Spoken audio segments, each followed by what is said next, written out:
សម្រាប់បងប្អូនណាខ្លះដែលចូលចិត្តញ៉ាំបបរគ្រឿងសាច់មាន់ប៉ុន្តែអត់ដឹងពីរបៀបធ្វើ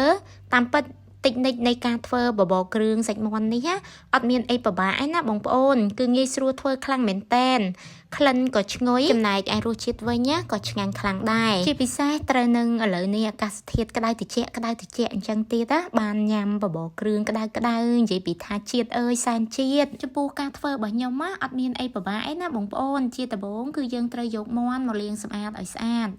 ហើយសម្រាប់ហៃប៊ីហើយនឹងយីហឺគឺយើងយកទៅត្រាំទឹករួចលាងឲ្យស្អាតដូចគ្នាចំណែកឯការ៉ុតហើយនឹងថៃថាគឺនាងខ្ញុំកាត់កង់ជាដុំធំអញ្ចឹងមកណាហើយសម្រាប់ប៉ាតេនេះដែរនាងខ្ញុំមុននឹងយកមកធ្វើនេះនាងខ្ញុំបានយកទៅស្រុះទឹកក្តៅជាមុនសិនងាកមកមើលការធ្វើរបស់ខ្ញុំជាបន្តទៀតគឺយើងដាំទឹកក្តៅទុកឲ្យពុះរួចយកមាន់មកដាក់ស្ងោរសម្រាប់ការស្ងោរនេះដែរនាងខ្ញុំបានបន្ថែមគ្រឿងផ្សំមានដូចជាអំបិល1ស្លាបព្រាកាហ្វេប៊ីចេង2ស្លាបព្រាកាហ្វេម្សៅស៊ុប2ស្លាបព្រាកាហ្វេទឹកត្រី1ស្លាបព្រាបាយ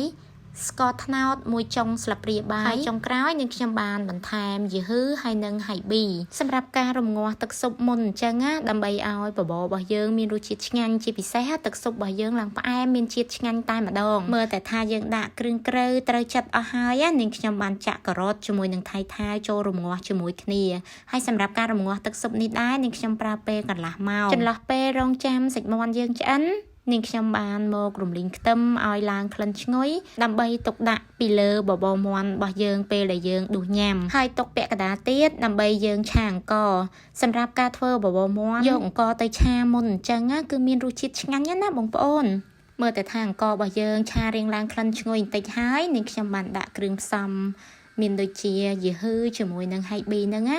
ចាក់ចូលជាមួយគ្នាទាំងអស់តែម្ដងហើយនាងខ្ញុំបានបន្ថែមផ្សិតក្រៀមប៊ីចេងបន្តិចស្ករបន្តិចហើយនឹងម្សៅស៊ុបបន្តិចដែរដើម្បីឲ្យអង្កររបស់យើងនឹងមានជាតិបន្ទាប់ពីយើងដាក់គ្រឿងផ្សំហើយនឹងគ្រឿងក្រៅអីត្រូវចាត់ជាមួយនឹងអង្ករនឹងអស់ហើយគឺយើង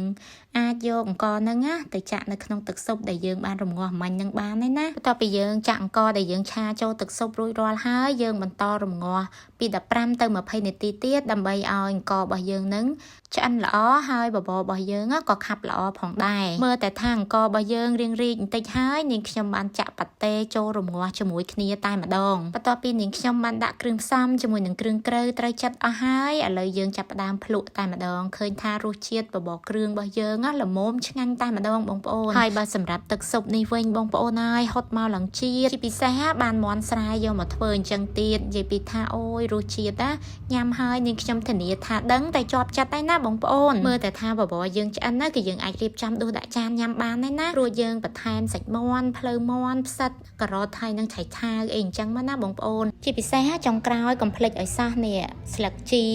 ហើយនឹងខ្ទឹមបំពងអីហ្នឹងនិយាយពីថាដាក់មកធ្វើឲ្យបបរគ្រឿងរបស់យើងហ្នឹងរឹតតែមានរសជាតិឆ្ងាញ់ចំណែកឯក្លិនវិញក៏ឈ្ងុយខ្លាំងដែរឥឡូវការបង្ហាញពីការធ្វើបបរគ្រឿងសាច់មាន់មកនាងខ្ញុំបានបង្ហាញជូនបងប្អូនរួចរាល់ហើយបើបងប្អូនចង់ដឹងរសជាតិបែបណាអាចសាកធ្វើញ៉ាំបានណា